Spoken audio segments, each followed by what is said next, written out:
સુરતના Udhna road number 3 પર આવેલી એક ડાઇંગ મિલમાં આજે તારીખ 9 જાન્યુઆરીને મંગળવારના રોજ વહેલી સવારે આગ ફાટી નીકળતા ભાગદોડ મચી ગઈ હતી। ઉધના રોડ નંબર 3 પર આવેલી શંકર ડાઇંગ મિલમાં આજે સવારે આગ લાગી હતી। શંકર ડાઇંગ મિલમાં લાગેલી આગ બાદ ફાયર વિભાગની 7 ગાડીઓ ઘટના સ્થળે દોડી ગઈ હતી।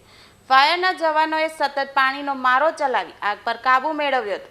જો કે આગ લાગવા પાછળનું કારણ જાણી શકાયું ન હતું। આગમાં કોઈ જાનહાનિ કે ઈજાના સમાચાર સામે આવ્યા ન હતા। આગને કંટ્રોલ કરવાની કામગીરી દરમિયાન ફાયર ઓફિસર મનોજ શુક્લા ઈજાગ્રસ્ત થયા હતા। તેમની ઉપર સિમેન્ટનું પતરું પડતા કમર પર ઈજા થઈ હોવાનું જાણવા મળ્યું છે। ત્યારબાદ ફાયર ઓફિસર મનોજ શુક્લાને તાત્કાલિક હોસ્પિટલ ખસેડવામાં આવ્યા હતા। ઘટના બાદ કારીગરોએ આગ પર કાબૂ મેળવવાનો પ્રયાસ કર્યો હતો। જો કે કંટ્રોલ ન થતાં તાત્કાલિક ફાયરની જાણ કરી હતી। સમયસર ફાયરના જવાનો દોડી આવતા આગ પર કાબૂ મેળવી લેવાયો હતો। જો કે રોજે રોજ ડાઇંગ માટે આવતું ગ્રે કાપડનો જથ્થો આગની લપેટમાં આવતા સળગી ગયો હતો। હાલ સમગ્ર ઘટના તપાસ કરી આગળની કાર્યવાહી હાથ ધરી છે।